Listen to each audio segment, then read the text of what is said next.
Hello, grade 10s. On our series Learning How to Learn, we learned about three important pillars that enables optimum learning to take place.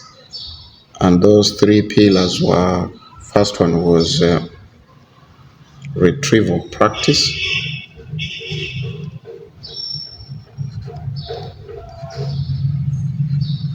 The second one was uh, spaced repetition.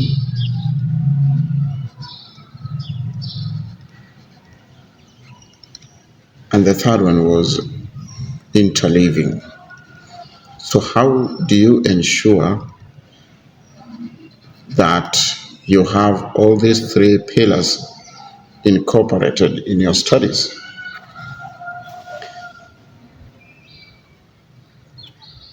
Let's start with the retrieval practice.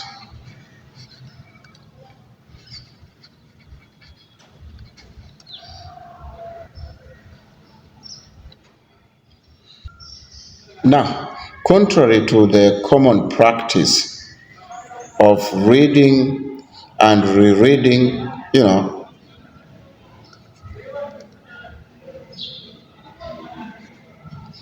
and highlighting comments or highlighting certain text that you hope to remember as important, you know, contrary to this common practice, pulling out information from memory is what actually strengthens the memory. Instead of feeding your memory, bombarding your memory with a plethora of information, with a lot of information, you've seen guys translating, reading and rereading. You read that topic several times, hoping that, that will strengthen the memory so that you can pass and examine that topic. But actually, the opposite is what works: pulling out information from memory. And therefore, you should train yourself to pull information out of your memory consistently if you really want to strengthen your memory. And that is what we're calling retrieval practice. So how does it work? Well, this is how it works. The simplest way you can practice retrieval when you're studying is like this. You study for the first 25 minutes, and then before you move on to the next, topic, you close your book and try to write down what you've been reading, what you can remember. Or better still, try to answer some questions, multiple choice questions from what you've been reading. Okay? So that's what you do. But then after you're done with the first, we call it Pomodoro. That's the first Pomodoro. After you're done with the first 25 minutes, it is important to take 5 minutes break, because your mind needs to relax, a bit. So your mind needs to change from the focused mode of thinking to the diffuse mode of thinking for you, to be able now to move to the next. So again, you do the second Pomodoro, another 25 minutes of intense focused reading. Then you do retrieval practice. You close the book and try to write down what you can remember.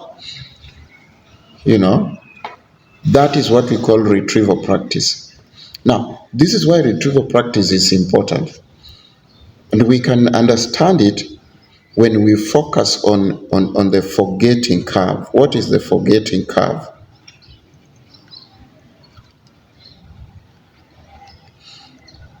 The forgetting curve is a curve that shows us, the level of I mean, the rate at which we forget things that we learn.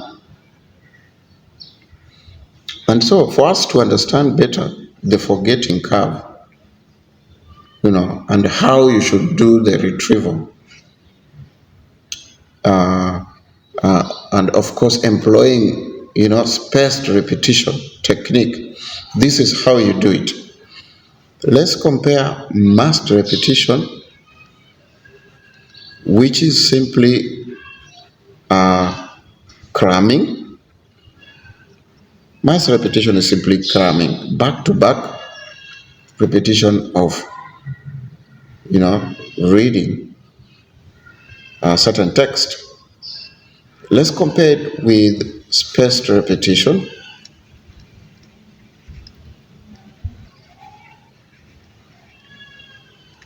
And see how it works. So, the forgetting curve has knowledge retention on the y-axis vis-a-vis number of days on the x-axis, so that here we are talking about 100% retention, 0% retention, first day, second day, third day, going on.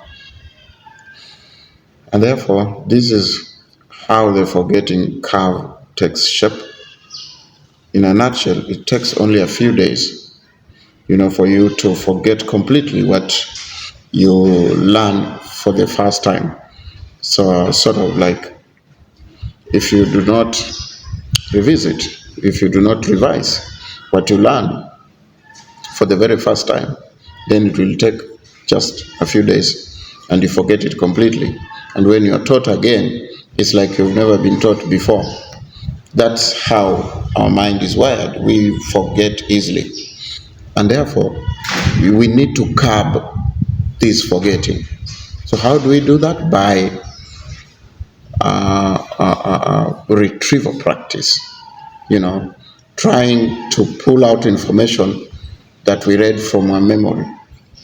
And how do you do that? You do that, you can either do that in terms of massed repetition or spaced repetition. So how do you do that in terms of mass repetition? You study today, and it will take that shape. Then, you study the same tomorrow, doing retrieval practice the following day. That's the trajectory of the curve. If you do that again the day after tomorrow without increasing the interval, back to back. So let's say 7 days a week, back to back, reading the same things 7 days a week. That is actually the much that you can be able to retain. But what about spaced repetition? Of course, this is retention, and this is number of days. So for spaced repetition, so of course this is the first day you learn something. And then for spaced repetition, this is how you do it. Instead of revisiting the same information the following day, you skip and do it after day 3. And so this is what happens. Then you skip further and do it after 1 week. Then you keep increasing that interval. From 1 week, you skip 2 weeks, then you revisit the work. Then you skip 1 month or so, and you revisit the work. So this is the much that you'll be able to retain, in that period. So you can see clearly that retention improves when you practice spaced repetition as opposed to mass repetition. And that is why it is important to practice spaced repetition. In my next video, I'm going to share in detail the Pomodoro technique of retrieval practice, and see how you can use it to study consistently, for you to be able to retain as much information in your memory for the longest period of time, which all of us endeavor to do, which actually leads to deeper learning and long-lasting learning. So stay tuned, subscribe to my channel, and so that you may get all the updates that comes on my channel. Thank you.